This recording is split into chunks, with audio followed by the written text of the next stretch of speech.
Even if dreams can show us the future, this dream did not make sense. Must I never pass a lorry on a clear road? Can a dream show us the future and give us the opportunity of changing it? It is hard to believe. If we can see the future in a dream, then surely the future already exists. If it does, then we are not free to act in the ways we wish to.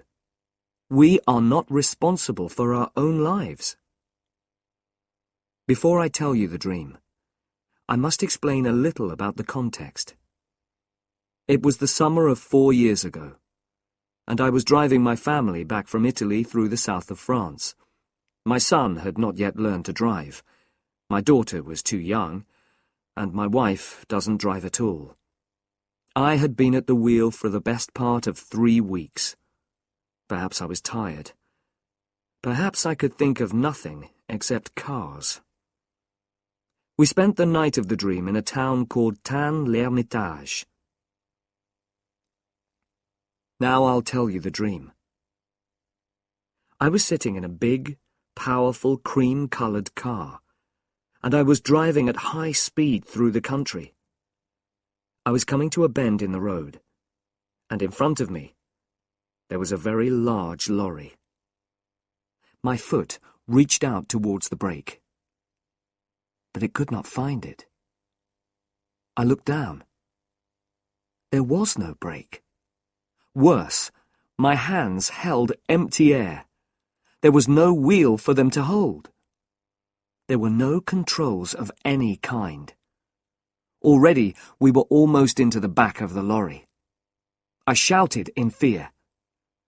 Then I heard a calm voice coming from my left, and I turned my head. A stranger was sitting there. He was a cheerful man of about 40. He was wearing an expensive shirt, and on his head he had a red hat. I couldn't understand what he said. He spoke very quickly in French, and my own French is not very good. I didn't, in fact, care what he said. My eyes were on his clean, fat hands, which were holding the wheel. This car had its wheel on the left. He, not I, was in control. We drove safely round the bend. He turned the wheel slightly to place the car in the middle of the road. He was going to pass the lorry. The road stretched straight ahead. It was bright in the sunlight, and it was quite empty. Only one other person was in sight. A woman was sitting outside a small house with white walls, and this house was almost exactly ahead of us. She was sitting by a table, putting some flowers in pots.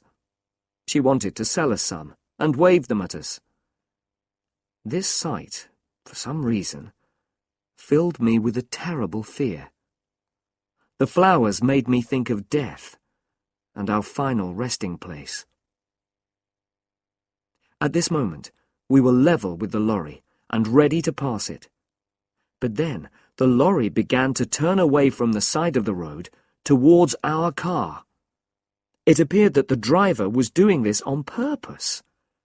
The stranger by my side shouted loudly and tried to move out of the way. There was a terrible noise from the back of the car, and then an explosion. The earth seemed to turn over, and the noise of flames burned in my ears.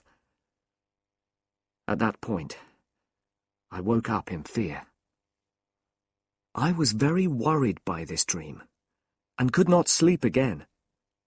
It seemed to have a message, and I wanted to explain it. Even if dreams can show us the future, this dream did not make sense. Must I never pass a lorry on a clear road? The road to Paris is always filled with very large lorries. Most of them come up from Marseilles, and I always have to pass them when the road is clear. I can't drive slowly behind them forever. No, this was not the meaning of the dream. At its heart was some kind of fear. I had to recognize my fear, and then I could forget all about it. I thought about my driving during the last 3 weeks.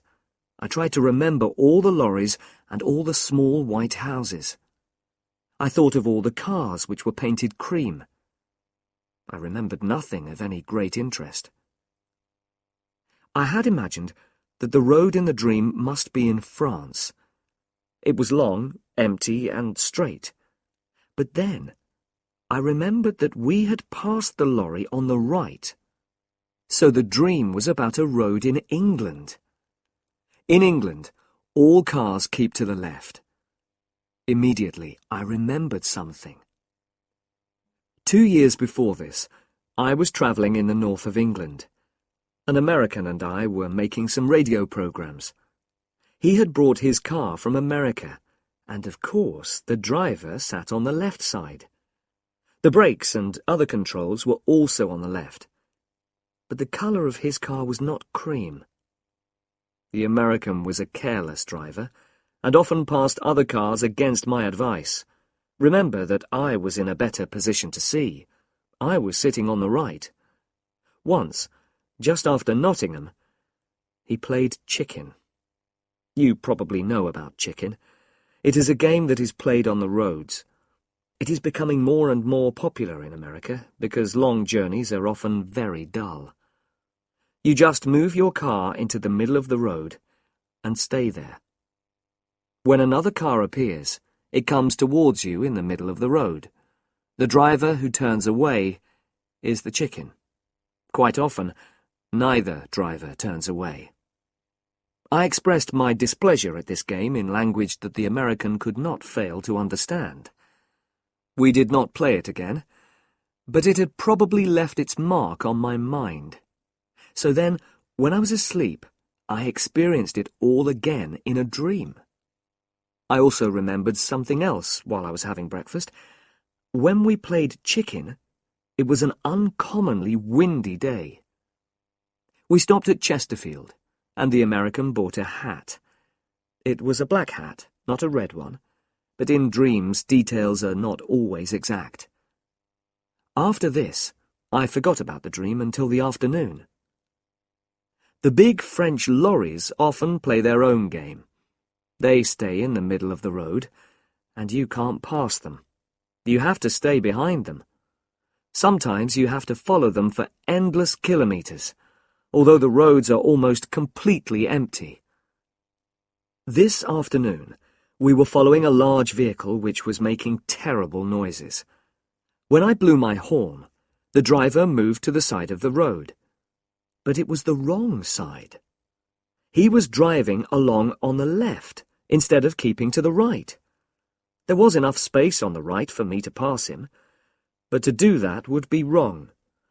So I just followed him for a few kilometres, and I told myself not to pass him. I considered the situation from every point of view. I could certainly turn my car more quickly than he could turn his lorry. It was a very big, heavy lorry. Could I perhaps pass him quickly on the right before he could do anything? If he turned to the right, though, he could easily kill us all. He probably wanted a bit of fun, but he might want an accident. If he killed us, nobody would say it was his fault. The law would be on his side. The road ahead was quite empty, and went on for many kilometres. I drove more slowly until some distance separated us. Then I increased my speed as much as I could. I drove towards that empty space beside the lorry. My car was moving at about 110 kilometres an hour. The front of my car was almost level with the back of the lorry. Then I saw something that knocked the breath out of my body.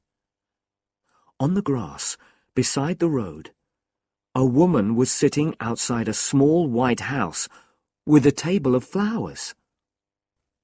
For the first time in my life, I changed my mind while I was preparing to pass another vehicle. My foot went down hard on the brake. The car rocked from side to side. From behind me, I heard the sound of a horn. Another car was following us at a high speed. I knew its colour before I saw it. It was cream. I pressed hard on the brake and turned the wheel slightly. I was just able to move in behind the lorry without touching it. The other car passed us, and the driver blew his horn wildly. It reached the lorry, and then the lorry turned towards it. For a moment, I thought that the car was going to pass the lorry safely. It was moving very fast. Then the front of the lorry just touched the back of the car. It was only a light touch, but it knocked the car towards the side of the road, and the woman at the table. The driver of that car knew exactly what to do. With the greatest skill, he turned it back into the middle of the road. His control was wonderful, much better than mine. He waved angrily at the lorry driver and drove quickly away in a cloud of dust. He was soon out of sight. We stayed that night in Fontainebleau. A big car was standing outside the hotel, and the back showed signs of damage to the paintwork. It was a cream car, and so I looked for the driver. He was not wearing a red hat or an expensive shirt. He was a young man from Paris, not like the driver in my dream. He spoke good English, so I asked him if he would like the number of that lorry. I had noticed it, and I was happy to give it to him. But he only laughed. The law won't help you if you pass on the wrong side of the road. To him, the whole thing had been a game. "It tests your skill," he said. "If the car is powerful enough, you can do it. But you couldn't do it. Not in your car." I didn't tell him about my dream, my reason for not passing the lorry. There was no time. He was in a hurry and wanted to reach Paris quickly. It made me think, though. I don't really believe in dreams, of course, but some things saved us all from a terrible death.